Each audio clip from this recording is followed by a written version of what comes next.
kurtsoa oraingoan elkarlanean egingo dugu AZI Fundazioarekin. AZI Fundazioa, zalantzarik gabe, bada landa eremuari begira Euskadin dagoen erakunde publiko ez dakit garrantzitsuena, bai gutxienez nik esango nuke lan gehien egiten duena seguruenik, ezta? Orduan hor bi ikuspegi uztartuko ditugu. Alde batetik Eustatek datuak sortzeko daukan ahalmen hori eta batipat lotuta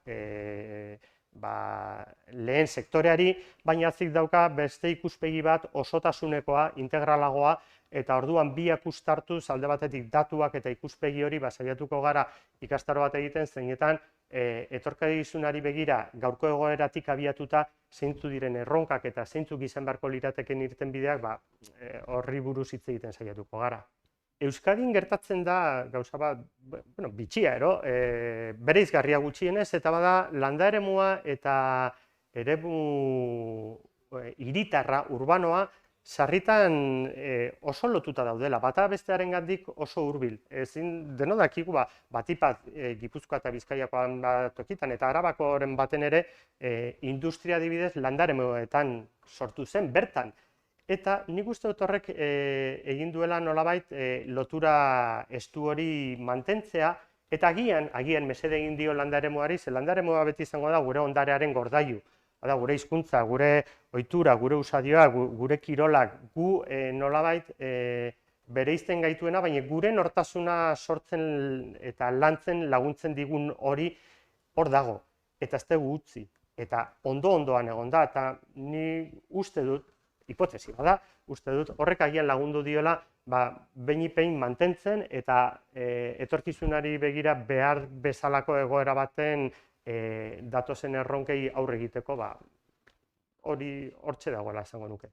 Azken zentzu agrarioen datuen arabera argi eta garbi ikusten dugu jaitsiera bat dagoela. Jaitsiera bat ñabardurekin, ez? Batipat jaitsiera hori gertatzen ari izan da abeltzaintzan ardi gutxiago dago, baita ere larre gutxiago haientzat batipat, eta hor jaitsiera bat egon da. Ez dakit, hori hobeto ikertu beharko litzateke horren atzean zer dagoen, baina gaztagintza eta hor badago ikusi beharko. Baina bestalde nekazaritzarekin berez lotuta dauden jarduerak pixkat igo dira, bai? Orduan jaitsiera bai, baina ñabardurekin. Eta jaitsiera hortan baita ere gertatu dela da esplotazio gutxiago daude, baina daudenak handiagoak izateko joera dago. Kopurua tamainoa baino gutxiago jaitsi da. Eta badaude beste gauza batzuk, adibidez, eta garrantzitsuak, emakumeen presentzia jaitsi da. Esplotazio buru diren emakumeak ehuneko 30 ingurutik 25 ingurura jaitsi da. Hori, nik uste dut esanguratsua eta aztertzeko modukoa da. Eta baita ere mantentzen da gazteen presentzia mugatua. 40 urtetik berakoak ehuneko 10 pasatxo dira, ez gehiago.